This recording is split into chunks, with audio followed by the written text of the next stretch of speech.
दर्शक बंधुओं, प्राचीन समय की बात है। एक लखीमपुर नामक शहर था। उस लखीमपुर नामक शहर में एक लाखा सेठ रहा करता था। लाखा सेठ बहुत बड़ा पैसे वाला था। सेठ चारों दिशाओं में प्रसिद्ध था। अकूत धन दौलत सेठ के पास में थी। सेठ के घर में किसी बात की कोई कमी नहीं थी।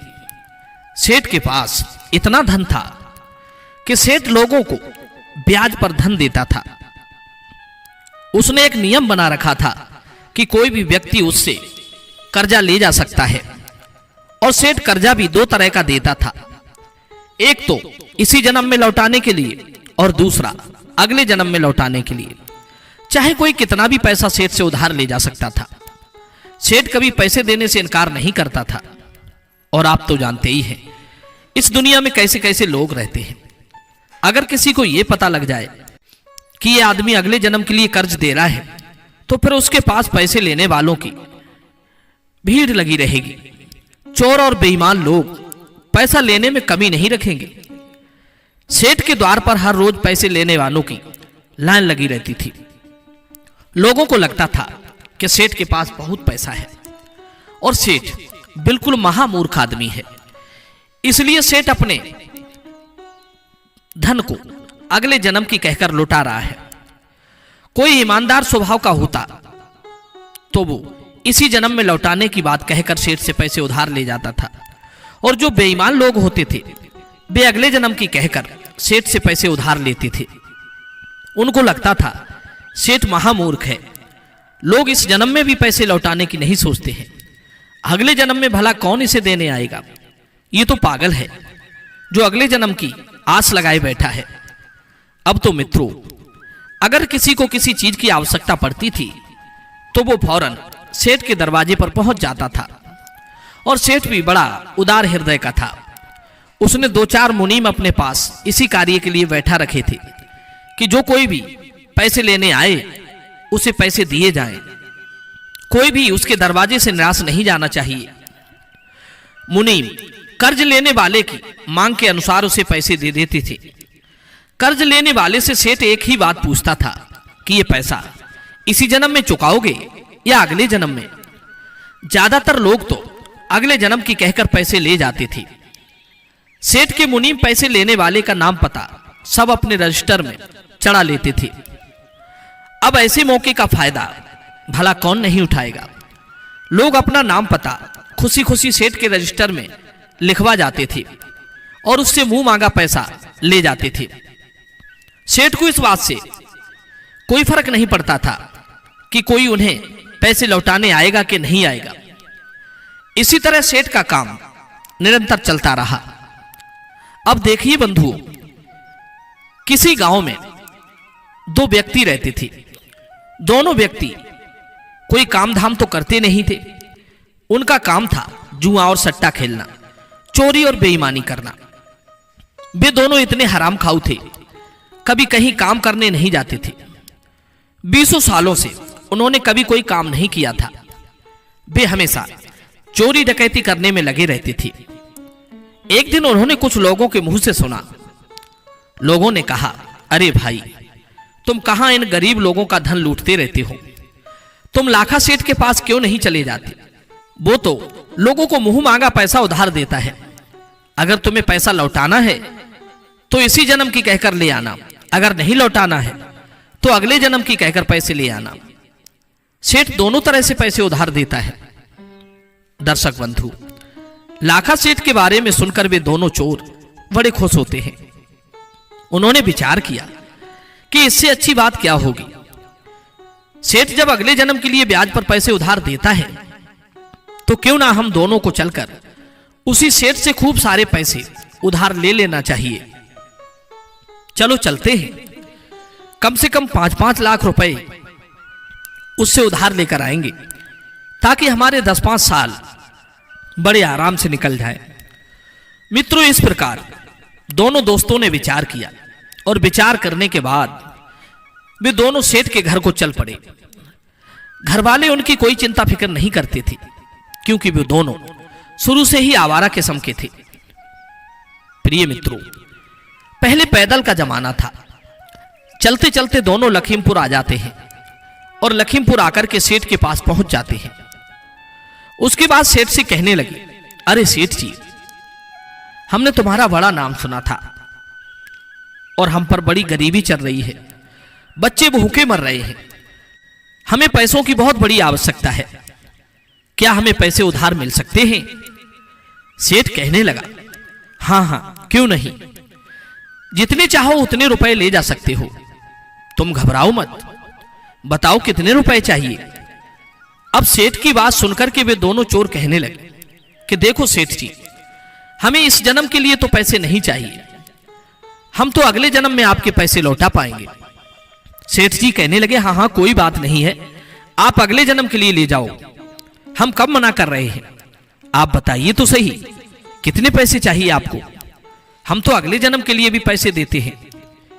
मित्रों, इस प्रकार सेठ की बात सुनकर वे दोनों मन ही मन बड़े प्रसन्न होते हैं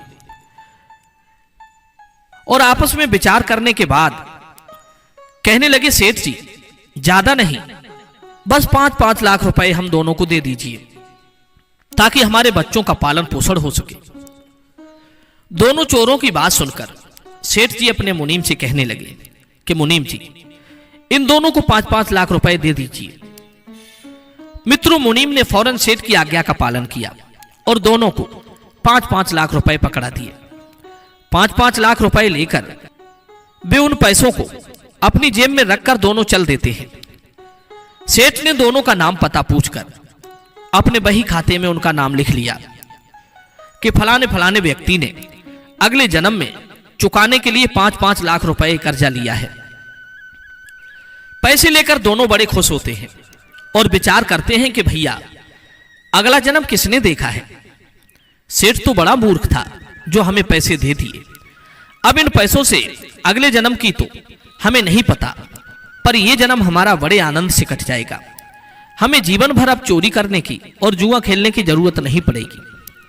मित्रों, ऐसा दोनों मन में विचार करते हुए खुश होते हुए चलते चले जा रहे थे। अब आगे क्या होता है, वे दोनों पैदल पैदल चलते चले जा रहे थे। चलते चलते उन्हें रास्ते में रात हो जाती है। फिर उन्हें एक गांव दिखाई देता है।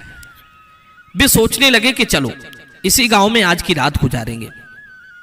जब वे गांव में पहुंचे तो गांव में उन्होंने रुकने की कोशिश की, परंतु वहां किसी ने उन्हें रुकने के लिए नहीं कहा, क्योंकि वो दोनों देखने से ऐसे लग रहे थे कि दोनों कोई बदमाश हो और उनको यह भी डर सता रहा था कि उनके पास इतने सारे रुपए हैं, कोई उनसे उनका रुपया न छीन ले।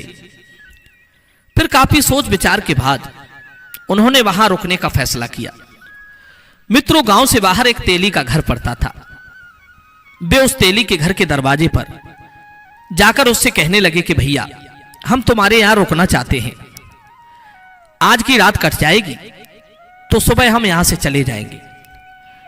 भाई, हम तुम्हारा खाना भी नहीं खाएंगे, केवल सोने के लिए हमें बिस्तर दे देना और एक चारपाई। तेली कहने लगा, भाई मेरे पास एक ही चारपाई है, एक काम करो, मेरे तबेले पर एक खाट पड़ी हुई है और वहां मेरा एक बैल और एक भैंसा बंधा हुआ है, तुम जाओ, जाकर आराम से वहां सो जाना और मेरे उन पशुओं की रखवाली भी करते रहना। दर्शक बंधु, वे दोनों उस तेली के तबेले में रुकने के लिए चले जाते हैं। जब दोनों मित्र उस तबेले में रुक जाते हैं तो तेली तो अपने घर को चला जाता है और इधर वे दोनों चोर उस तबेले में पड़ी खाट पर सो जाते हैं। परंतु दोनों को नींद नहीं आ रही थी, क्योंकि दोनों के पास काफी पैसे थे और उन्हें डर लग रहा था कि कोई उनसे उनके पैसे छीन न ले जाए। इसलिए दोनों जागते हुए आपस में बातें कर रहे थे। इस प्रकार मित्रों, रात्रि के 12 बज जाते हैं। उधर उस तबेले में एक भैंसा और एक बैल जो बंधा हुआ था, वो भैंसा कहता है, अरे भाई बैल, तुम सो रहे हो या जाग रहे हो? देखो मेरी बात ध्यान से सुनो, मेरा और तुम्हारा बस आज रात तक का ही संग है, कल सुबह मैं तुम्हें छोड़कर चला जाऊंगा। बैल बोला, क्या कह रहे हो, तुम हमें छोड़कर चले जाओगे? क्यों चले जाओगे?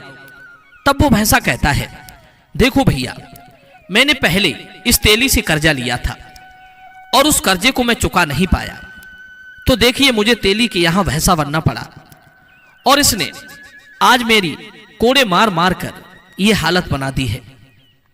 मुझसे एक एक पैसे की वसूली ब्याज सहित की है। मैंने इससे इतना कर्जा लिया था, उसका 1000 गुना पैसा इसने मुझसे वसूल किया है और अब मेरा जो कर्ज था वो बिल्कुल चुक गया है। मैं अब इस तेली के ऋण से मुक्त हो गया हूं और प्रातःकाल मैं तेली के घर एक सानी चारा खाऊंगा और चारा खाने के बाद मैं यहां से चला जाऊंगा। उसके बाद मैं ये शरीर छोड़ दूंगा। हे बैल भैया, हमारा साथ बस इतना ही लिखा था। भैंसे की बात सुनकर बैल कहने लगा कि बात तो तुम्हारी ठीक है। हे भैया, तुम तो मुक्त हो गए, वैसे चलूंगा तो मैं भी। यदि 2-4 घंटे तुम और रुक जाओ तो मैं भी इस तेली के कर्ज से मुक्त हो जाऊंगा। मुझे इसकी एक घानी सरसों की पेराई करनी है।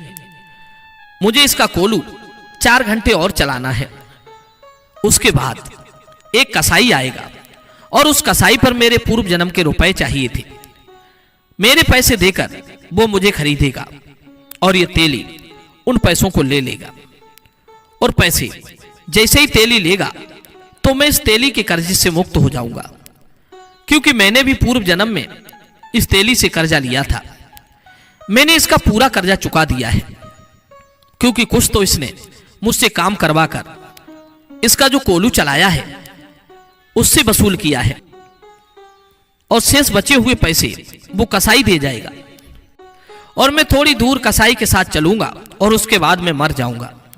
मित्रों, ये बात उन दोनों मित्रों ने जब सुनी तो वे सोचने लगे, ये क्या बात है, हमें देखना चाहिए।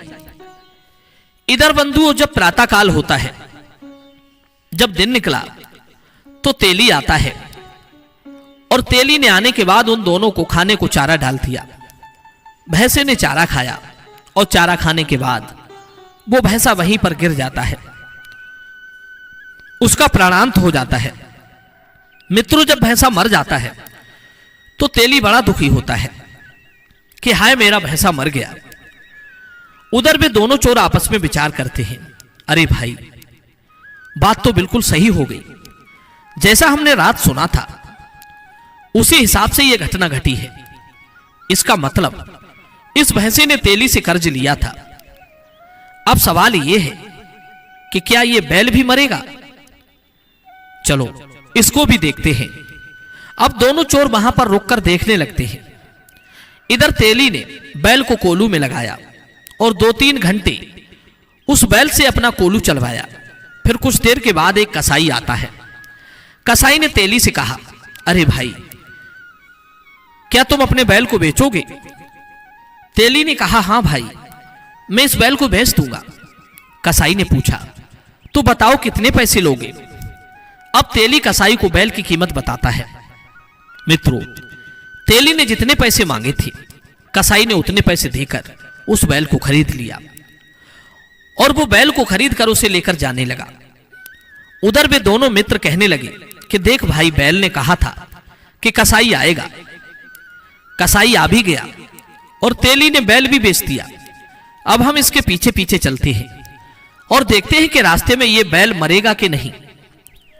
मित्रों, जैसे ही वे कुछ दूर तक उस कसाई का पीछा करते हैं तो गांव से बाहर निकालकर जैसे ही गांव की सीमा को पार किया वैसे ही बैल पछाड़ खाकर गिर जाता है और बैल का प्राणांत हो जाता है। प्रिय मित्रों, अब तो उन दोनों मित्रों के पैरों तले जमीन खिसक जाती है। दोनों आपस में बातें करने लगे कि भैया, बात बिल्कुल सच हो गई।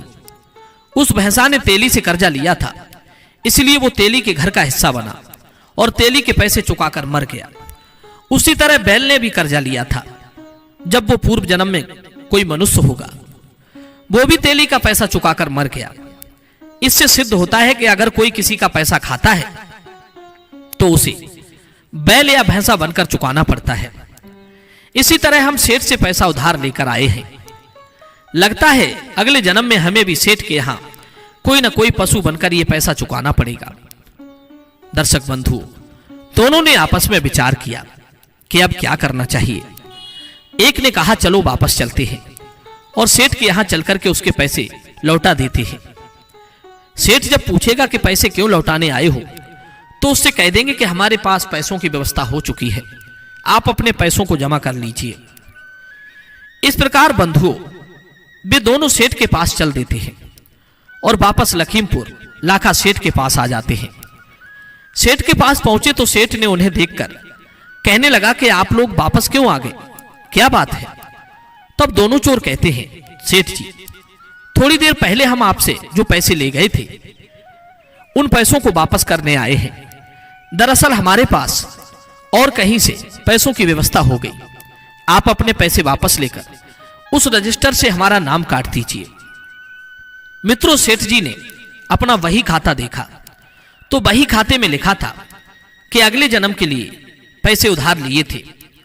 तो सेठ जी कहने लगे, देखो भाई, यदि इस जन्म के लिए तुम पैसे उधार ले जाती तो मैं ये पैसे लेकर उन्हें जमा कर लेता, परंतु तुमने तो अगले जन्म के लिए पैसे उधार लिए हैं, अब तो मैं इन पैसों के लिए जमा नहीं कर सकता, अब तुम्हें ये पैसे अगले जन्म में ही चुकाने पड़ेंगे। दर्शक बंधुओं, जब यह बात सेठ की सुनी तो उन्होंने सेठ से फिर कहा कि नहीं सेठ जी, आपको ये पैसे लेने पड़ेंगे। मित्रों, अब तो सेठ उन पैसों को लेने से साफ इनकार कर देता है और वे दोनों जबरदस्ती उन पैसों को देना चाहते थे। काफी मिन्नतें करने के बाद भी सेठ ने वो पैसे नहीं लिए। अब तो निराश होकर दोनों अपने घर की ओर लौटकर जाने लगते हैं और विचार करते जा रहे हैं कि हमें इस सेठ का बैल बनना पड़ेगा और ये सेठ डंडे मार मार कर एक एक पैसे का हमसे हिसाब बराबर करेगा। अब हम क्या करें? हमने तो सेठ का कर्जा लेकर मुफ्त में ही मुसीबत पाल ली। दोनों सोचते हुए चलते चले जा रहे थे। मित्रों, जब चलते चलते वे एक जंगल में पहुंचे और उस जंगल में एक चौराहा था। उस चौराहे पर दोनों लोग एक वृक्ष के नीचे बैठ जाते हैं और विचार करते हैं कि हमें सेठ के यहां जन्म लेना पड़ेगा और सेठ न जाने कितनी हमें यातनाएं देगा और तब ये पैसे हमसे वसूलेगा। दोनों आपस में विचार कर रहे थे। तभी एक चोर बोला कि भैया, मेरे दिमाग में एक युक्ति आई है, हम एक काम करते हैं, जितना भी 10 लाख रुपया हमारे लिए सेठ ने दिया है उससे इस जंगल में देखिए कहीं भी पानी का कोई साधन नहीं है, यहां एक सुंदर तालाब बनवा देते हैं। दूसरा कहने लगा, भाई बात तो तुम अच्छी कह रहे हो। मित्रों, इस प्रकार दोनों ने विचार विमर्श करके फैसला कर लिया कि हम सेठ के इस कर्ज से, इस पैसे से यहां पर एक बड़ा सा तालाब बनवाएंगे।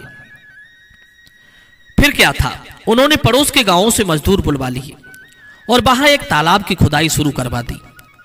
कुछ ही समय में उन्होंने एक बहुत सुंदर तालाब का निर्माण करवा दिया। तालाब के चारों ओर हरे भरे पेड़ पौधे लगवा दिए, चारों तरफ सुंदर सुंदर सीढ़ियां बना दी। तालाब नीचे से पक्का करवा दिया और चारों ओर से उसे सपाट रखा। उस तालाब के पास एक अपने लिए रहने को कोठरी बनवा ली, अर्थात वहां एक कमरे का निर्माण करवा लिया। अब क्या था, वे दोनों उसी तालाब के किनारे उसी कमरे में रहने लगे। मित्रों, सेठ के यहां से जितने पैसा वो लेकर आए थे सारा पैसा उन्होंने उस तालाब में लगवा दिया। दर्शक बंधु, अब कुछ दिन के बाद जब वर्षा ऋतु आती है तो चौराहा तो वहां पर था ही। होता क्या है कि बरसात का पानी चारों तरफ से आता है और वो तालाब पानी से लबालब भर जाता है। कुछ समय बाद तालाब में जो गंदगी आई थी, वर्षा ऋतु के पानी के साथ वो गंदगी धीरे धीरे बैठ जाती है और तालाब में बिल्कुल स्वच्छ पानी हो जाता है। धीरे धीरे उस तालाब का पता इधर उधर के गांव के लोगों को पड़ा तो वे लोग अपने पशुओं को उसमें पानी पिलाने के लिए लाने लगे। परंतु वो दोनों चोर जिन्होंने तालाब बनवाया था एक लाठी लेकर के उस तालाब की सुरक्षा करने लगे और जो भी कोई पानी पिलाने आता था उसे दूर से ही भगा देते थे कि भाई साहब, इस तालाब में पानी पीना और पिलाना सख्त मना है, ये हमारे सेठ जी का आदेश है।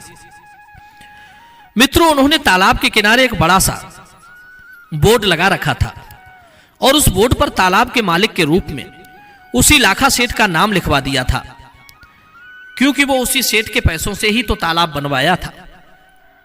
श्रोताओं, अब तो इसकी सूचना आसपास के गांव में फैल जाती है कि एक इतना सुंदर तालाब सेठ ने जंगल में बनवाया है और उसमें बहुत सुंदर पानी है, परंतु उस पर 2 पहरेदार रहते हैं। वे दोनों पानी नहीं पीने देते हैं। जो भी व्यक्ति आता है, जो भी पशु आते हैं, वे उन्हें पानी पीने से पहले ही भगा देते हैं। गांव वालों ने मन में विचार किया कि ऐसा करते हैं, इनके पास 10-20 व्यक्ति मिलकर चलते हैं कि वे हमें पानी क्यों नहीं पीने दे रहे। हमारे पशु अगर इसमें पानी पी लेंगे तो क्या बिगड़ जाएगा। अगर किसी को पानी नहीं पीने देना है तो फिर यह तालाब ही क्यों बनवाया। अब तो मित्रों 10-20 आदमी अड़ोस पड़ोस के गांव से मिलकर उन दोनों के पास आते हैं और कहने लगे कि भाइयों, एक बात बताओ, तुमने इतना सुंदर तालाब बनवाया है, इसमें आपने 10-20 लाख रुपए की लागत लगाई है, फिर भी आप इसमें पानी क्यों नहीं पीने देते हो। तो वे दोनों चोर कहने लगे कि देखो भाई ग्रामवासियों, हमारी कोई कमी नहीं है, हम तो लखीमपुर के लाखा सेठ के नौकर हैं। ये तालाब तो लखीमपुर के लाखा सेठ ने बनवाया है और उसका आदेश है कि किसी को पानी नहीं पीने दिया जाएगा। अब जब मालिक का आदेश नहीं है तो हम क्या कर सकते हैं। कुछ गांव के लोग कहने लगे ये तो गलत बात है। कुछ लोग उस सेठ से नफरत करने लगे, उस सेठ को गाली देने लगते हैं। कुछ उसे कोसने लगे कि सेठ ने जब तालाब बनवाया है तो फिर पानी क्यों नहीं पीने देता है। दोनों चोरों ने कहा देखो भाई, हम इनकार नहीं कर रहे हैं, लेकिन पहले आप लाखा सेठ से अनुमति ले आइए। अगर सेठ कह देगा तो फिर पानी पीने से हम किसी को नहीं रोकेंगे। कुछ बोले भैया बात तो ठीक है, नौकरों की क्या गलती है, जैसा मालिक हुक्म देगा वैसा ही तो नौकर करेंगे। मित्रों, अब तो 10-20 लोग मिलकर लखीमपुर लखा सेठ के पास को चल देते हैं और जब वे सारे लोग उस सेठ के पास पहुंचते हैं तो एक साथ इतने सारे लोगों की भीड़ देखकर सेठ आश्चर्यचकित रह जाता है। सेठ सोचने लगा कि हमसे कोई गलती तो नहीं हो गई, कहीं ये लोग मिलकर हमें मारने तो नहीं आए हैं। अब तो मित्रों सेठ के डर के मारे उन सब से सेठ दूर से ही राम राम करने लगा और हालचाल पूछने लगा। सेठ ने उन सबको बड़े सम्मान से अपनी बैठक में बुलाया, जलपान कराया, उसके बाद में उनके आने का कारण पूछा। अब तो सारे गांव वाले वैसे भी क्रोध में ही थे। वे सब कहने लगे अरे सेठ जी, आपने इतना सुंदर तालाब बनवाया है, जब आप उस तालाब से किसी को पानी नहीं पीने देते हो तो आपके तालाब बनवाने का क्या फायदा। तालाब का नाम सुनकर सेठ चौंक जाता है, कहने लगा भाइयों आप किस तालाब की बात कर रहे हैं, मैंने तो कोई तालाब नहीं बनवाया है, आप लोग गलत कह रहे हैं। गांव वाले बोले नहीं सेठ जी, हम इतने लोग पागल नहीं हो सकते, हम अपनी आंखों से देख कर आ रहे हैं।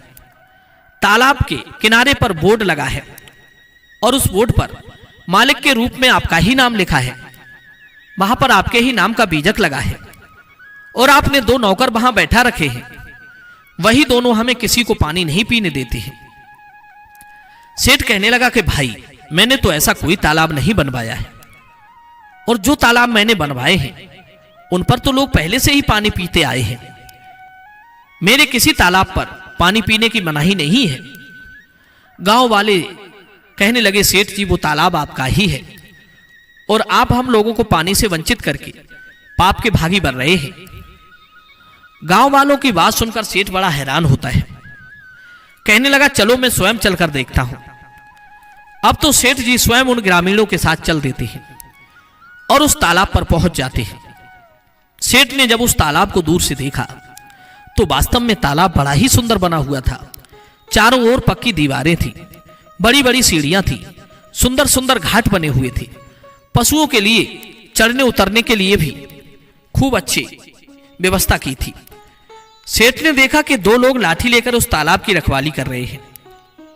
फिर सेठ ने वहां लगा उस बोर्ड को देखा जिस पर उनका ही नाम गुदा था उस बीजक पर लिखा था कि इस तालाब के निर्माणकर्ता लखीमपुर के लाखा सेठ हैं। बीजक पढ़कर सेठ ने उन दोनों को अपने पास बुलाया और कहने लगे, भाई आप इस तालाब से लोगों को पानी क्यों नहीं पीने देते हो? क्या कारण है? और ये आपने अपना तालाब भी मेरे नाम से बनवाया है। मेरे नाम पर तालाब बनवाकर और लोगों को पानी से वंचित रखकर मुझे क्यों पाप का भागी बना रहे हो, जबकि मैंने तो यह तालाब बनवाया ही नहीं है। तब वे दोनों चोर सेठ से कहते हैं, मित्रों समस्त गांव वाले भी वहां मौजूद थे। वे कहने लगे, सेठ जी हम आपसे 10 लाख रुपए अगले जन्म की कहकर उधार लेकर आए थे, परंतु वे रुपए हम घर लेकर नहीं पहुंचे, उससे पहले ही हमारी व्यवस्था हो गई और हम उन पैसों को आपको वापस देना चाहते थे, लेकिन आपने तो ये कहते हुए मना कर दिया कि अगले जन्म के पैसों को मैं वापस नहीं लेता, वो तो अगले जन्म में ही देने पड़ेंगे। लेकिन सेठ जी हम उन पैसों को इसी जन्म में देना चाहते हैं और आपने उन पैसों को लेने से इनकार कर दिया। अब बताओ हम क्या करें? इसलिए हमारे मन में विचार आया, हमने उन पैसों से यह तालाब बनवा दिया। पैसे तो आपके ही थे, इसलिए हमने आपका नाम लिखवा दिया। अब हम पानी नहीं पीने देंगे जब तक आप उन पैसों को माफ नहीं करोगे और अपने रजिस्टर से हम दोनों का नाम नहीं काटोगे। तब तक सारे लोग आपको ही कोसेंगे, हजारों लोगों की बद्दुआएं आपको मिलेंगी, क्योंकि पैसे आपके थे। यदि आप हमारे उन पैसों को जमा कर देते हो तो हमें कोई हर्ज नहीं है, चाहे जो आकर पानी पिए। यदि आपने पैसे जमा नहीं किए तो फिर हम किसी को पानी की छोड़ो, हम किसे इस तालाब से किसी को हाथ भी नहीं लगाने देंगे। मित्रों यह सुनकर सेठ भी बड़ा चकित होता है कि इन दोनों ने बड़े दिमाग से काम लिया है। गांव वाले कहने लगे कि ये दोनों बहुत अच्छे आदमी हैं, देखो इन्होंने कितना सुंदर तालाब बनवाया है। सेठ जी आप इनका कर्ज माफ कर दो। सेठ जी कहने लगे, देखो भाई मैं अगले जन्म के पैसों को तो माफ नहीं करता। तब वे दोनों कहने लगे कि कोई बात नहीं, मत करो माफ, हम किसी को पानी भी नहीं पीने देंगे और इस पाप के भागी जिंदगी भर आप बनोगे। अब आप सोच लो आपके नाम से कितना अपराध होगा। सेठ की बात समझ में आ जाती है कि मेरे पैसे और मेरे नाम का ये लोग दुरुपयोग करेंगे और मैं नरक भागी बनूंगा। सेठ कहने लगा, कोई बात नहीं है, मैं तुम्हारे पैसों को अभी जाकर जमा करता हूं, परंतु तुम इन गांव वालों को पानी पीने दीजिएगा। न जाने कितने पशु, कितने जानवर, कितने पक्षी पानी पीने के लिए इस तालाब पर आते हैं और तुम उन्हें भगा देते हो। मेरे से तो यह बहुत बड़ा पाप हो रहा है। मित्रों इस प्रकार सेठ ने उन दोनों के पैसों को जमा कर दिया और रजिस्टर से उनका नाम भी काट दिया। इस प्रकार वे दोनों बहुत प्रसन्न होते हैं और अपने घर चले जाते हैं। उस दिन के बाद उन्होंने कभी किसी की ना तो चोरी की, ना कभी जुआ खेला, ना किसी की बेईमानी की। उनके अंदर ब्रह्म ज्ञान जागृत हो जाता है। दर्शक बंधु, इस कहानी का मूल उद्देश्य यह है कि अगर हम किसी का एक पैसा भी मुफ्त का खाते हैं तो वो हमें किसी न किसी रूप में चुकाना ही पड़ता है। अगर हम किसी के धन की बेईमानी कर लेते हैं तो याद रखना उस धन को पता नहीं उसने कैसे कमाया था। यदि उसने वो धन अधर्म के रास्ते पर चलकर कमाया होगा तो उस पाप का भागीदार उस धन को खाने वाला बनेगा। मित्रों बेईमानी का धन खाने वाला दूसरे के पाप भी अपने ऊपर ले लेता है और उस धन को 1000 गुना ज्यादा करके किसी न किसी रूप में उसे चुकाना पड़ता है। यदि आप ये सोचकर बैठ जाएं कि हमें इसका पैसा नहीं देना है तो मित्रों ये बात निश्चित मान लेना, जिसका पैसा आप खा रहे हो या खाया है उसके यहां आपको या तो भैंसा बनना पड़ेगा या बैल बनना पड़ेगा। कहने का मतलब किसी न किसी रूप में उसका वो पैसा चुकाना ही पड़ेगा। परमात्मा की अदालत में कोई गलती नहीं होती, ना तो वहां कोई रिश्वत चलती है न किसी की सिफारिश, और वहां कभी कोई गलती भी नहीं होती है। जो अपराधी है, जिसने थोड़ा भी पाप किया है, उसे भी उसके कर्म का दंड मिलेगा, वहां कोई गलती नहीं मिलेगी। इसलिए मित्रों आपसे निवेदन है कि किसी का एक पैसा भी मत खाना। हो सके तो तुम्हारे पैसे भले ही कोई और खा जाए, आप सिर्फ ईमानदारी से रहिए। यदि आपने किसी के पैसे खाए हैं, नियत खोटी की है, तो श्रोताओं ये पक्का मान लेना कि आपको उसके पैसे चुकाने पड़ेंगे, वो भी ब्याज सहित। पाप का धन साधन तो देता है, पर सुख चैन छीन लेता है, अंदरूनी खुशी नष्ट कर देता है, और एक दिन मूल सहित आदमी का पतन हो जाता है। इन 3 लोगों का पैसा कभी मत खाना, वरना बैल बनकर चुकाना पड़ेगा। नंबर 1, चोरी, बेईमानी और ठगी का पैसा कभी मत खाना। नंबर 2, किसी मंदिर या देव स्थान पर चढ़ा हुआ पैसा कभी मत खाना। नंबर 3, रिश्वत का पैसा कभी मत खाना। मित्रों, जो इन 3 स्थानों का पैसा खाता है उसका सर्वनाश हो जाता है। वे लोग ये सोच रहे होंगे कि हम तो 20 साल से इन तीनों स्थानों का पैसा खा रहे हैं, हमारा तो कुछ बिगड़ा नहीं। तो आप चिंता ना करें, निश्चित रूप से आपका बुरा होगा। इस जन्म में ना हुआ तो अगले जन्म में होगा, लेकिन बुरा जरूर होगा, हिसाब देना ही पड़ेगा। मित्रों, मैं उम्मीद करता हूं इस कहानी से आपने जरूर कुछ सीखा होगा। तो चलिए अपनी कीमती राय कमेंट बॉक्स में भेजिए। मिलते हैं आपसे फिर अगली चर्चा के साथ। आप सभी का बहुत बहुत धन्यवाद। जय श्री कृष्ण।